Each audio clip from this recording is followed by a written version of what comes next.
April is Autism Awareness Month, so we met with Congressman Chris Smith to discuss new research that came out last week.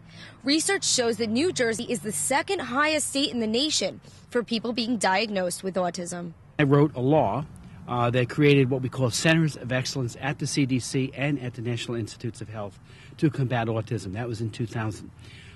In September, legislation that I sponsored called the Combating Autism Act reauthorization of 2011 was enacted by the Congress, signed by the President, and that provided $693 million over the next 3 years. A report was released to Smith last week, which showed some devastating results. 1 out of every 88 children in America have autism.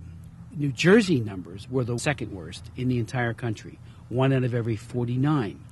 The disproportionality of boys to girls, 5 boys for every 1 girl, suggests a whole lot of areas of research as to why that's happening. One controversial theory for the cause of autism is vaccinations. There's one infamous case where a little girl got 10 vaccinations in 1 day, and she went into an overload, and she has autism now.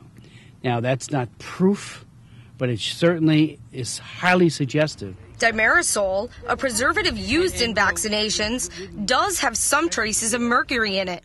This was thought to be a theory, but recently it has been taken out of most vaccinations, and the numbers of cases of autism are still high. But Smith says parents should still be cautious of vaccinations and spread them out instead of doing them all together.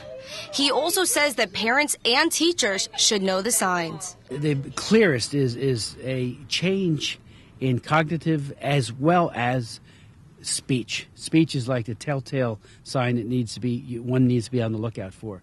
If your little girl, little boy was like babbling on and all of a sudden they're having a little more difficulty and it becomes seemingly progressively worse, get to your doctor, get to your pediatrician. He says research has shown that often there's a lag of 1.5 to 2 years where parents are suspicious of slowness in speech or other signs, but wait to get help for their child.